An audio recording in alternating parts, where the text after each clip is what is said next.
I'm honored to be here. Thank you for having me here. This is the first time I've presented to students. I'm used to other things, but I'm always inspired to students because my first employees came from USC in 2004 when I started a company called Base Architecture. And I'll show you some of the works that the students did. And I love them. I felt USC students come out ready to go. I'm a visionary, which means I need very tight people behind me, organized, that gets things done. And it would be funny when my staff would tell me, don't touch the drawings, right? So with that, I'll jump right in so to get this going. And architecture to me is more than just buildings. It's really about how each building influences our communities. And so I'm going to show you how architecture has influenced me to be the person I am and what I really want to do. And I had talked to Dean Brett about how architecture, it's not just the buildings, it's actually the building science, the community preservations and other things. So let's go. Oops, which one's that? We'll try to point this way. Point at that, see that. I think you have to say Shazam. Shazam? No. Okay. Oh. I thought you said down was up.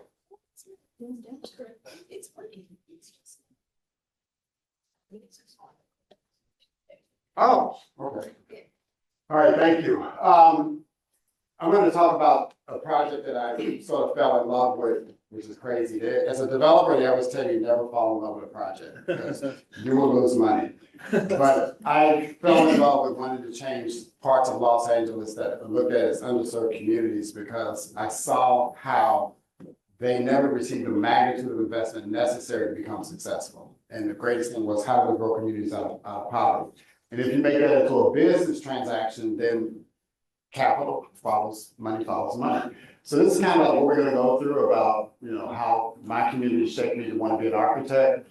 I really wanted to be a developer, didn't know developers, and I felt I didn't have any money anyway. And then the community development initiatives that I got involved in after the riots in '92. And then I'll share with you my architectural projects that Valerie talked about. And then how accelerated housing and transit development turned into a solution for Altadena, which I have to run out here at 4 o'clock to meet with the supervisor's office in Altadena about that. And I'm grateful to be participating in that. So first we'll talk about how my community shaped my life, right? And so I grew up in St. Louis, Missouri, but I lived between St. Louis and New York. And this is not the exact house, but my great-grandfather bought a 4-family flat that our entire family lived in. So my grandmother, my aunts, and everybody lived in it. It was cool. And we had a service station, which is a gas station around the corner, and that was our business and stuff. And family friends lived there, were doctors lived down the street like this. But as I grew up, I watched all this stuff start dying. I was fortunate enough when we moved, as Cook Avenue started dying, I lived in a place called Laclede Town. Laclede Town, if you know a book called Urban Defensible Spaces, and I lived in that community. And it was a great place. My mother paid $150, you're not gonna believe this, for a 4-bedroom, 3-story townhouse. My neighbors who had upper income paid $350 for the same one, right? And then we had a baseball team. This was funny. Ed Syark, I had to read the book. Like you said, it was 4 decades plus ago. And I'm looking through this book, and I'm like, oh shit, that's me in architecture. And I know it because Martin didn't mind walking down the baseball cleats, clicking the streets. I couldn't stand it, so I take my shoes off, right? But it was a great place. It was like half black, half white, 5% international, a lot of artists. And this was in 1967, before segregation laws were passed and things like that. And it was a great, vibrant place. We had artist shows and everything, and that showed me that people of all cultures could live together. And I said, I wish we owned these, because in this rental, people move, right? And so this kind of inspired me to want to look at changing our communities. This is my hero, my godfather. So when I lived in Laclede Town, my godfather's first office, I can see out the window of my bedroom across the street. And Charles was a badass, and he always had a cool car. My godmother was gorgeous, and he was like the Black James Bond, but an architect, right? And he happened to be the original architect of Martin Luther King Hospital, along with his partner, Perry Jenkins. And I saw how when he would remodel buildings, it would change communities or make it very beautiful. And I said, instead of fixing cars, I want to be like him. Charles wound up having 8 offices across the United States. At one time, was one of the largest black firms in the United States. But he was also a developer. And then when he built his first house here in 1972, you see it looks like Sea Ranch, right? I thought he was so cool. So, you pick a role model.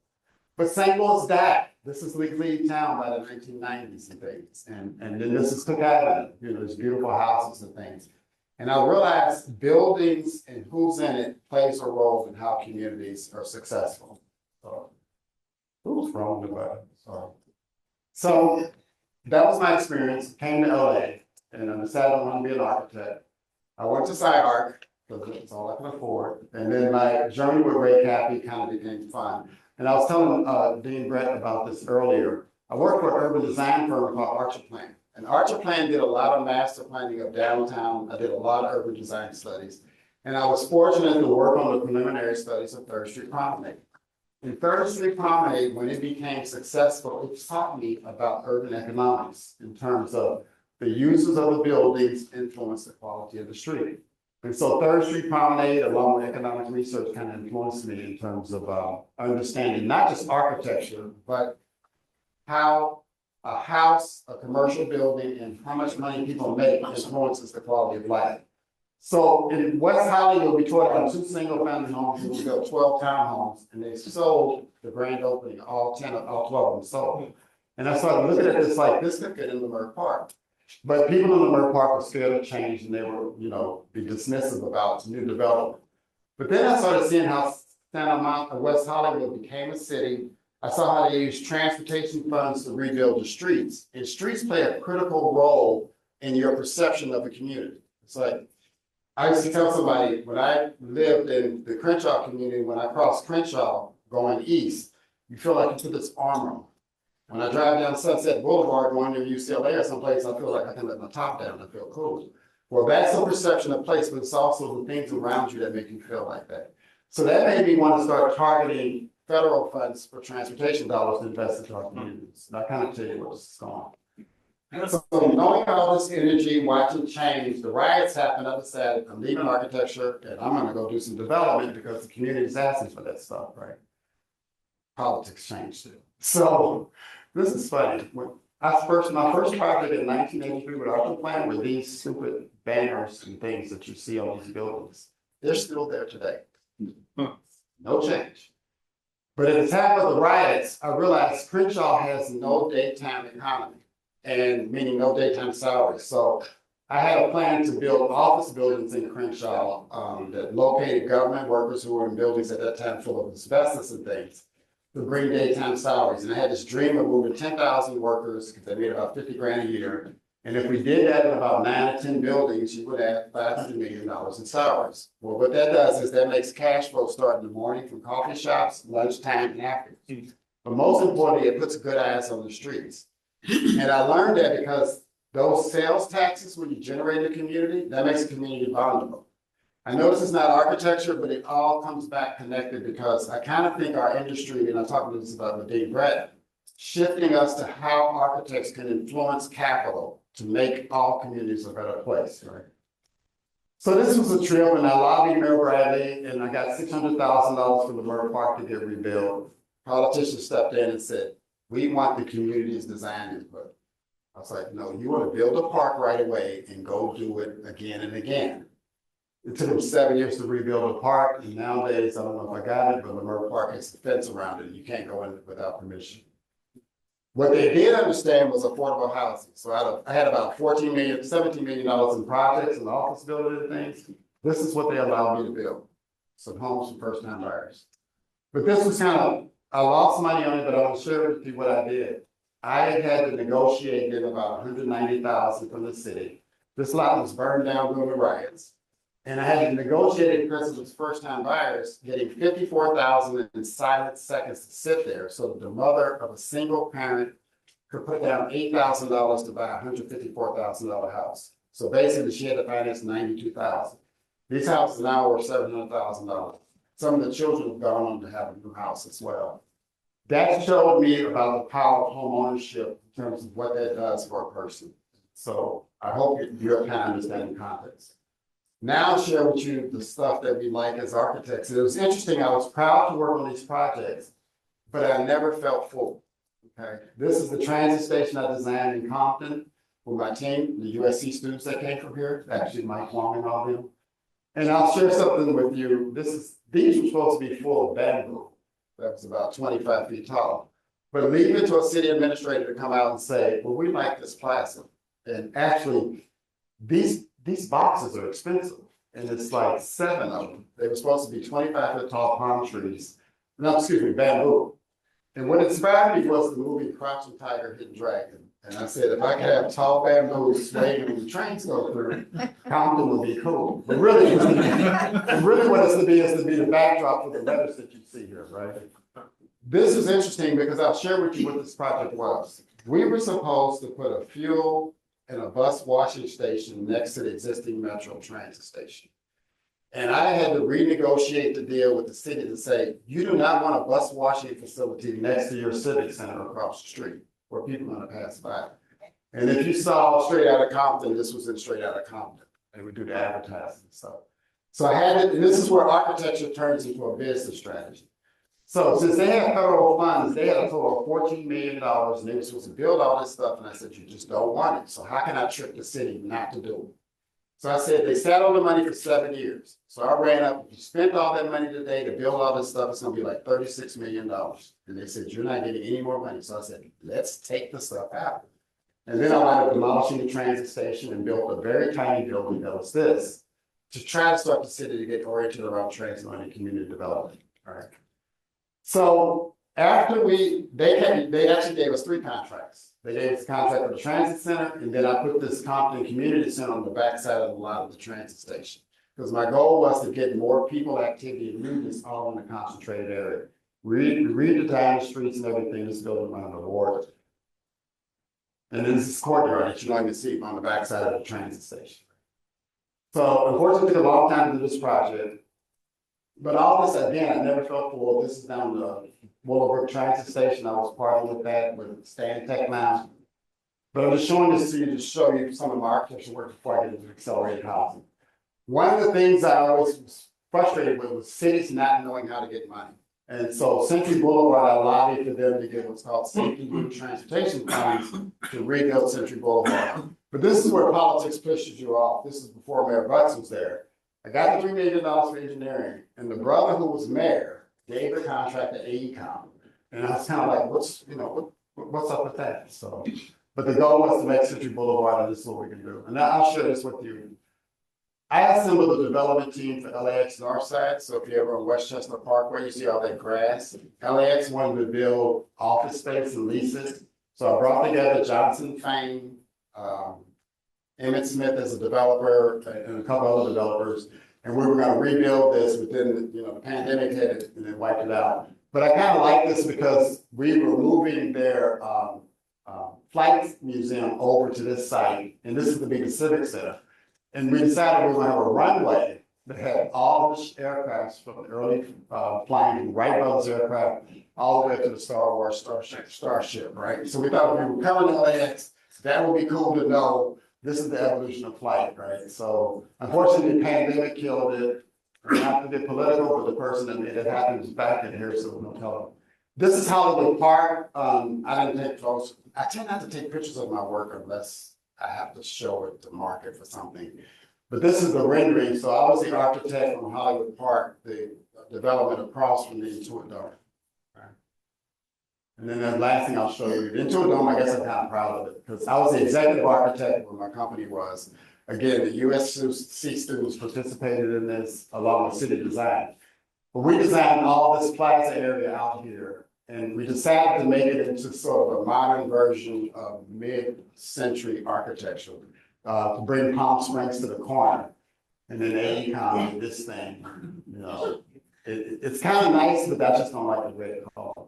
But actually, so we designed the bridge, the plaza, and everything that you see here. And then I like this. Steve Ballmer is a great client. He wanted a big-ass screen. He said he wanted the biggest screen than anybody in the world. At first, this was supposed to be like 98 feet across, but the dollars I was making from that.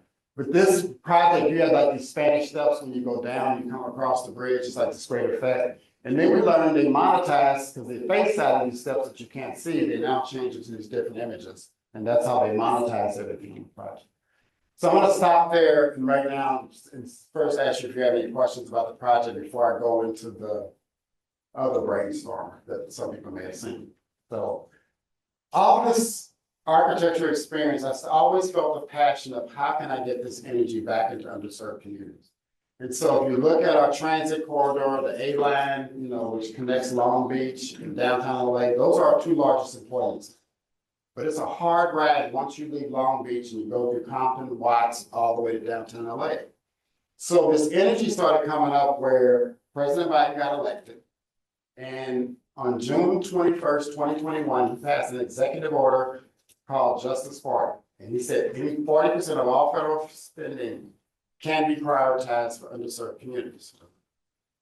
That November, he passed a $1.2 trillion infrastructure fund. And it was primarily transit. So I started thinking as I was working on this housing, this accelerated housing, I'm going to target those funds. And I'm going to use those funds to target investing into the communities. One of the things I left out from telling you all is I was the architect of Metro's TOD study for the Crenshaw corridor. And so, as Valerie said, I've been in this business for 47 years. I had to figure those numbers for you, man. I would always do these studies in Black and brown communities, and they never got capitalized. And so every time a new politician got elected, they're like, we want to study economic development. And I'm like, so you do these studies, people spend 2 years coming to these meetings, and when it was over, the people would say, what do we do next? And they say, well, you have to figure that out. I'm like, people do not know how to do it.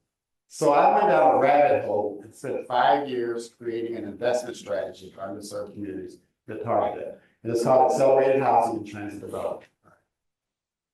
This is LA's housing crisis, right? So in the studies, I always keep up with the numbers. 800,000 units of housing are needed today. So if you did that at $750,000 a pop, it's going to cost you $600 billion in capital. Infrastructure to support that's also going to cost about another $100 billion. So I said, if you make it a real estate deal, greedy people in America like to follow money. So let's make it a big deal, right? So I said, this is develop a large-scale investment strategy for underserved communities and as a way for us to get the communities ready before the Olympics, right? So I look at it as a mega investment, and then this is the other thing that pisses me off. All these studies that we do, right? And they spend millions of dollars, so it's like, okay, so don't you capitalize this, right? So I said, okay, agency of all these studies, they can't figure out how to get the funding. So I decided, let me figure it out. So let's just do Los Angeles as a modernization project, as a single large project. And I based this on my work at LAX. I may not have shared with you, but I've worked on the New International Terminal, Tom Bradley. I'm the Kirk Fentress. I was like support architect with HMTV. And that's when I saw how LAX started going to private capital sources to design and build what they need. And I worked with HOK and other firms where we would study the new terminals of what they needed in terms of space capacity. And then we put our RFP out for a private developer to come in and build. So I said, let's apply that to modernizing Los Angeles. So I said, accelerated housing and development. Ooh, there it goes. Going back, thank you. Let's just make it all a project where we bring the capital sources, this professional services that funds infrastructure, and the infrastructure then makes it cheaper to build housing in LA. And if you did that around the metro transit stations, every station becomes a better place. And I'll show you how we spend it. So we figured it out, and so unfortunately Biden lost it because we had a $24 billion application sitting there in the Fed's office that's now not going to go anywhere. But this is the strategy. So like I said, I did a study for this corridor, and I was like, let's figure out how to get capital around each other. This is the blue line, and this is the future Southeast Gateway corridor, right? 24 stations, $1 billion per transit station. The key thing with getting federal funding is knowing the rules of how to get the money. Right? So in federal funding, transit funds pays for 49% of investments around communities where there's not a heavy rail corridor. One thing I love about the blue line, it has a railroad corridor right next to it. So each station gets 100% funding based on the railroad purse. That means it pays for 100% of transit development improvement. Right. So the goal was, around each of these stations, it rebuilds everything from sidewalks, parks, anything public, vertical and horizontal, that's in the half-mile radius. So I was like high dreaming, like, oh, we're gonna rebuild the streets, we're gonna rebuild the parks, we can help the schools get rebuilt, and you instantly have like a brand new community in it. And then use that by using private capital where I can start hiring kids to work on landscape projects, right? The goal is to graduate the communities out of poverty by making 10 years of work where people don't run out of work, but they succeed as their communities change, and then they embrace it because they're part of the change. But also as architects, it's necessary for us to nurture the next generation to come behind us, right? And that's called a succession plan. So what does that infrastructure entail? So they were paid for parks, utilities, rebuilding streets, schools, anything public. So I got lucky and toured Santa Monica's water recycling facility. They got 3 of them. This thing recycles 1 million gallons a day. And it stores 1 million gallons underground. So if you recycle water and you're growing your community's density, you get to resell the water. So basically it becomes a deal where you start creating the revenue to pay for this by adding density to the community, but actually making the community more sustainable because you're reducing the import water, right? So the one in Santa Monica, it collects water that runs off the streets, and then it collects gray water from the piping of the house. But also what we're gonna do is we're gonna rebuild all the utilities, the power poles, put them underground and double the capacity. And then also you get to rebuild the parks and you get to rebuild the streets. That's what the TLD funding pays for. Now, the key thing about it was, and the deal is, you have to figure out how to pay it back. The federal financing that's in place, we don't have to pay it back until 5 years after we finish the project. So I said, accelerated housing is a 10-year project, because then you don't pay the debt service till 5 years after. And it's a 75-year mortgage plan. So basically I told the officials, you're not gonna be here when it's time to write the check back, right? But you did get the better community. But this, so we have the infrastructure, but this is the housing component. So I've been working with Plant Prefab. I don't know if you know Plant Prefab, some of you.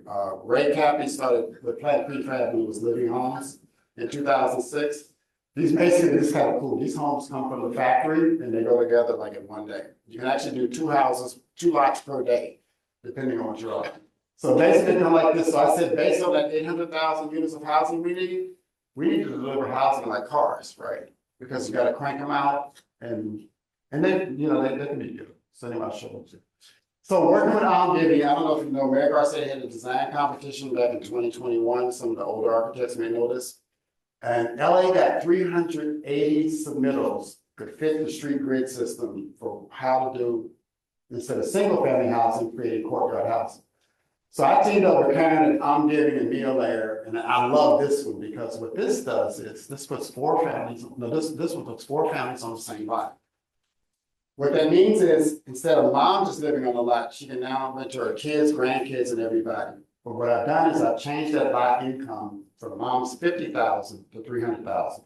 And I'll show you about this as we go forward. So the goal was, this is how you make change in the community that's beneficial. The goal was we're going to do 4,000 houses within a mile radius of each transit station. And what you're going to do is add 320,000 new units of housing to every lot. This is when you do a brand new fourplex. This is what it looks like. Our kind of design with the bedrooms and everything on the first floor, and living spaces on the second floor. But I figured once you start putting these products in the community, other neighbors can sort of ask for them. Now, Black and brown folks can't afford a $1.62 million facility in these communities. So what I was doing was I was lobbying the EPA to give each family a $350,000 to $500,000 grant under climate funding, because this project reduces the carbon emissions, which I'll show you as I go forward, okay? Existing houses, we looked at this actual prototype and we were like, let's remodel the house and then add like a duplex in the backyard. And this is a 3-bedroom on top and a 1-bedroom. So I'm gonna kind of skip through that. This is gonna be a little math situation. I hope it doesn't bore you, but you can't do anything if you can't pay for it, right? But my goal was, remember I said by adding families to the lot, this is about mom's income. When you add a younger generation, a couple that's working, they make $75,000 each, they get the 3-bedroom, that's $150,000. The other 1-bedroom brings another $100,000, $75,000, I'm sorry, to the thing. When you add it all up, 1 unit stays low income for the grant. So in other words, for that climate grant, we're basically bringing a low income unit designated at a lower cost in development. So now what we've done is we changed that lot to $300,000. But we've created generational wealth for the family because within 3 years, they have a $2 million asset and a positive cash flow. This is a way of designing buildings and designing solutions that are mutually beneficial because now mom only pays property taxes on the added value, not on the value of the land. So we have to think through the economics, right? So if you did this 10 times in one block, you just added $3 million in salary to that block. And so what we realized was if we did that in 4,000 houses within a mile radius, we added $1 billion to all these communities. That's the economic chemistry that makes the quality of life. So when you see West Hollywood become what it does, you see Culver City, you look at downtown Santa Monica, this is the economic chemistry to make vibrancy in our community. But the way that we design it is not to create gentrification that displaces people. We're replenishing the culture by bringing the kids home to live with mom. And then also mom has a better quality of life because now she gets to live with the kids and the grandkids and they get to hear her story of her lineage. And that's one of the things that always bothered me in LA. If you lived away from your parents, you don't see them, right? So I was trying to figure out how do we make a better quality of life in Los Angeles while solving the housing problem. Now, I had a banker's briefing. They freaking love this project, right? Because what it did was we created a $200 billion real estate deal, 10-year project that creates $75 billion in safe mortgages. So right now, it's interesting. Now, Goldman Sachs, actually, JP Morgan Chase became an advisor. I took them to my banker's briefing. And as of last week, they've now invited me to a circle. It's called the Bankers CDFI Lending with JP Morgan, Goldman Sachs, because I want to show you the housing solution for Altadena.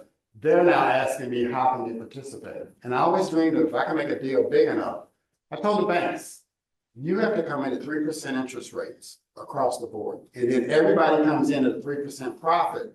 Then we're making a long-term solution that's mutually beneficial to everyone while we rebuild these communities. And I call it kind of the Toyota model. Toyota always creates necessary profit, which is a Peter Drucker thing. That's why they survived the automobile industry and have grown to be the size. So I want to bring that practice as we do community development.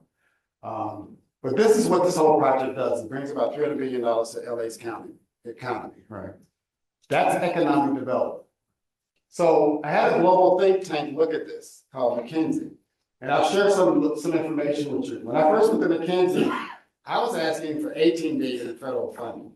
As things started looking good, the number kept growing and growing. And finally, it became a $60 billion federal ask. And McKinsey gave me a $1 million pro bono service to do the economic analysis that we could sell to the government. But this is what we wanted the community to do. We said, listen, what does it do for the households? What does it do for small businesses? What does it do for the government? Because the government's got to pay it back. Then what does it do for the community? And like I said, it's a $200 billion real estate deal, but it would add almost $300 billion in real estate value at the 10-year completion of the project. What that does for LA County, it makes $3.5 to $4 billion a year in new tax revenues, which is how I can tell the government, I can pay you back.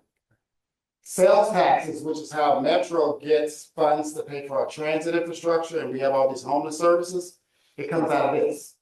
So part of my strategy was how do we design the chemistry, the activities that generate the cash flow? The savings by people not having to pay such a high cost for housing because we built the infrastructure into it allows families to spend more money out of pocket that becomes part of the GDP to LA County. People may not notice LA County is the largest GDP producer in the United States. There's 3,006 counties in the United States. LA County is number one. New York's number two. But this is what's sad. Only 33 counties produce 1/3 of the US's GDP. It's kind of like you got 2,978 counties in unproduced. And you should see the color of the states in the flags. But anyway, one thing I liked about the project that they showed was this project would drop the carbon emissions by 800 million pounds a year. And so that's where it becomes a real estate development, a quality of life profit, a social profit, and we're making an environmental profit into the equation. And then it generates this much money a year for schools. So what happened was, we came out that, this is the schedule, I'm sorry. This is when we were in the process of building. I tried to get all this stuff to DOT. But had we started in 2023, we would have been on production, had 7 stations done by 2028. The importance of that is when you go to Watson Compton, if we had graduated kids with work who are 15 years old now, paying 15, 20 bucks to do landscape projects and stuff like that, that kid's gonna go back to school and wanna do a better job. And in my book, Urban Magic, you'll see a chapter about a kid named Rodale. Rodale vandalized my houses, and then I had Rodale start cleaning the alley with me, and I said, show me your report card. Rodale's like, I can't show you my report card, you know my dad. I said, well, I gotta pay you to clean the alley. Within the end of that semester, that kid was a straight A student. And the teacher put a note on the thing that said, she did not know what happened with him, because he suddenly became her assistant. His mother was a crackhead. So I say that because that's the larger purpose of this project, is to help our kids become self-sustaining adults so that they don't go into. And anyway, I'll run through this real quickly. This was our pilot project at the DWP station in Metro. Union Pacific, I brought in as a partner. They like this project and they're in the lobby for us because they have a railroad partner. And the goal is to make our station something like this where you see better quality of life. I'm kind of gonna race through this. This is the team that I assembled to do this whole deal. And, oh shit, I didn't mean to keep this in, sorry.